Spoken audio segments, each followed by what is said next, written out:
Ça, les amis, c'est la vidéo qu'on n'a pas vraiment envie de faire. Salut à tous, c'est une bien triste nouvelle qu'a annoncé Adeline Blondiau, l'actrice et ancienne femme de Johnny Hallyday, puisque sur les réseaux sociaux, elle a annoncé ce matin que son mari, qu'elle avait épousé en août 2025, est atteint d'un cancer. Elle n'a pas dit de quoi il souffrait exactement, mais dans cette vidéo très poignante, elle a annoncé que tout avait changé, évidemment, depuis l'annonce de ce cancer, qu'ils allaient faire avec, et qu'elle savait qu'il y avait beaucoup de familles françaises qui étaient touchées par ce fléau qu'est le cancer. Elle a annoncé qu'elle allait faire de son compte Instagram un compte un petit peu anti-cancer, en tout cas essayer de donner des conseils, mais surtout elle a parlé, et c'est vrai qu'il faut le répéter tout le temps, c'est la prévention. Il y a plein de cancers pour lesquels on peut faire du préventif, de la prévention, des tests, et il ne faut jamais hésiter de voir également ce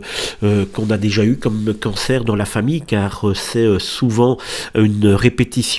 Mais en tout cas, on souhaite évidemment beaucoup de courage à Adeline Blondiau, à ses enfants et évidemment à son mari pour les semaines qui viennent, qui seront très très dures, car cela sera la chimiothérapie, la radiothérapie, puis les soins, puis croiser les doigts avec les examens qui vont revenir très régulièrement. Mais vous qui êtes derrière l'écran, qui avez déjà vécu cela, vous savez ce que c'est. C'est une longue bataille, mais qui mérite d'être en tout cas vécu et disputé pour sortir vainqueur de cette saloperie de crabe. À Noël, on a diagnostiqué un cancer à mon mari. Et depuis, toute notre vie a basculé. Il n'y a pas grand-chose qui a bougé, mais en fait, tout a changé. Et depuis, on a beaucoup parlé avec lui pour savoir si on vous en parlait ou pas. Et on s'est dit que le cancer, c'est sans doute le mot de la langue française qui fait le plus peur, mais qui fait aussi honte. Et du coup, souvent dans les familles, quand il y a des cancers, on n'en parle pas, soit parce que c'est honteux, soit parce qu'on a peur d'inquiéter les autres. Mais en fait, il faut en parler. Alors, il y a certains cancers, comme le cancer du sein, du côlon, de la prostate, où on peut avoir la possibilité de faire un dépistage. Et ça, c'est ultra important. Mais il y a d'autres cancers qui sont dans nos familles, mais on n'est pas forcément au courant. Alors, posez des questions à vos familles et demandez-leur.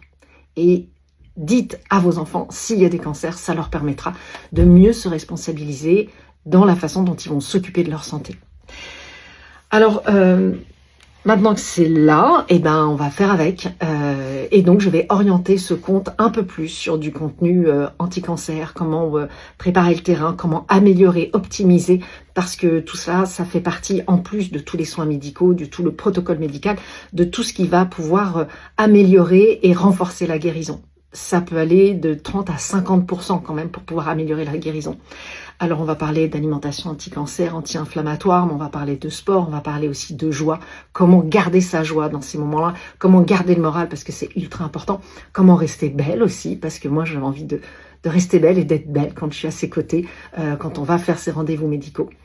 Donc on n'est pas prêt à vous dire de quel cancer il s'agit parce qu'on n'a pas envie ni d'avoir les commentaires, ni d'avoir les spéculations des uns des autres, ni d'avoir tout ça parce que ça gratte, ça fait mal et qu'aujourd'hui, l'idée c'est de se protéger et de rester fort. Mais on vous partagera le maximum d'infos et j'irai chercher des professionnels pour alimenter ce discours-là.